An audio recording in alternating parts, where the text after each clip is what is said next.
Банк России по итогам 2020 года выявил в регионах ЮФО и СКФО 112 организаций с признаками нелегальной деятельности.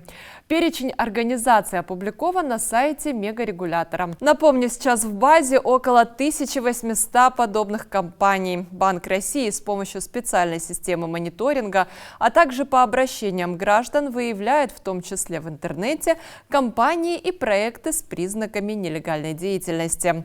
Подробнее об этом в продолжении интервью заместитель начальника Южного главного управления Банка России Алла Храпунова.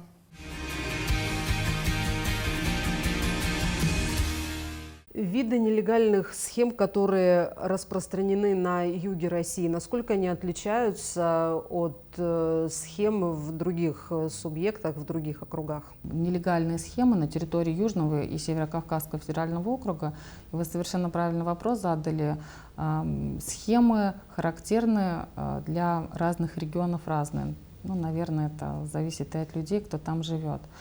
И если говорить про Северный Кавказ, ну вот, вы знаете, в принципе, сама финансовая пирамида, она у нас вот как была издревле, давным-давно, да, еще когда сказка про Буратино, когда, помните, поле чудес, давайте закопаем и получим много денег, монетки. Так вот, ничего не изменилось, на самом деле суть-то та же самая, просто собирают деньги и не планирую даже возвращать людям.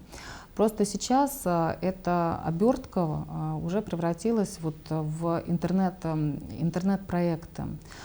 Из-за пандемии у нас сократились физические контакты, и, конечно же, мошенники тоже быстро распознали эти возможности. И такое, мне кажется, большее доверие людей к интернет-пространству и к общению, которое происходит онлайн. Мы сейчас со многими друзьями общаемся не лично, а по переписке.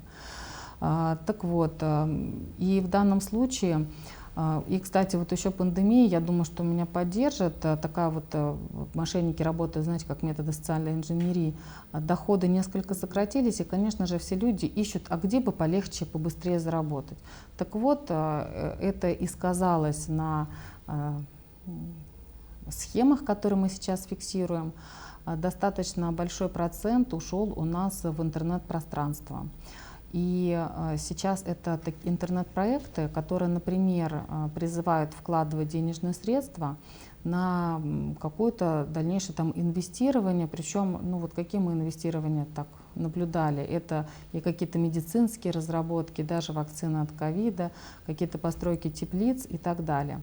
Это хотя бы картинка, которая на сайте может быть. Просто когда мы проверяем дальше, то мы понимаем, что реального инвестирования денег нет. Собрали от людей деньги и на этом закончили. А иногда мы видим и так называемые интернет-игры, которые на самом деле не обещают никакого инвестирования, а просто какую-то, ну, как мне кажется, уже игра, которая подразумевает под собой финансовые пирамиды.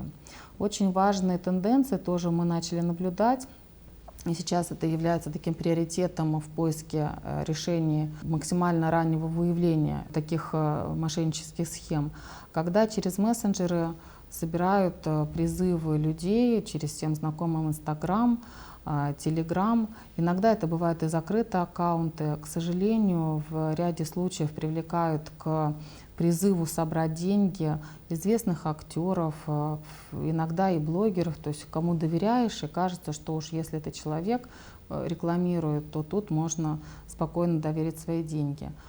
Используют видеозаписи, ролики с какими-то успешными там, выигрышами и решениями, но, к сожалению, за ними на самом деле ничего не стоит.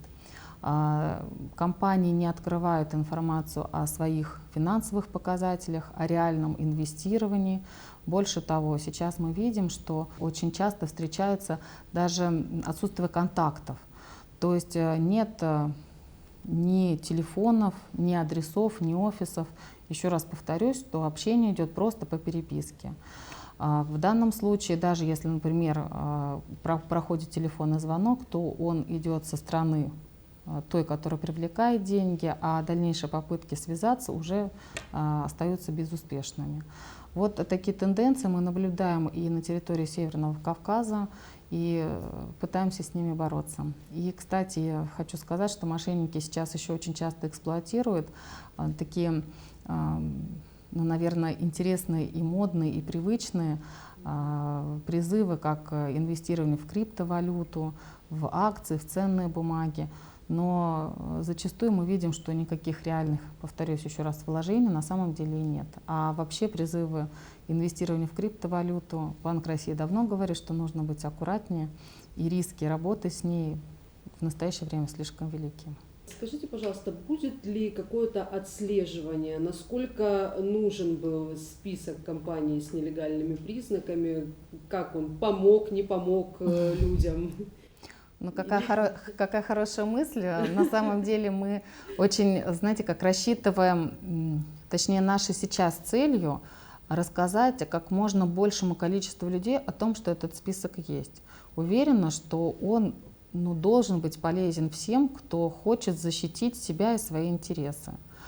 Вот мы надеемся, и нам было бы интересно получать, знаете, какой отклик, чтобы люди, увидев, например, какого-то субъекта, у которого есть те или иные признаки нелегальной деятельности, и он не нашел его в этом списке, чтобы он Банку России сообщал и таким образом пополнял этот перечень, чтобы защитить других людей. Нам кажется, что вот такая обратная связь для нас будет самой лучшей поддержкой.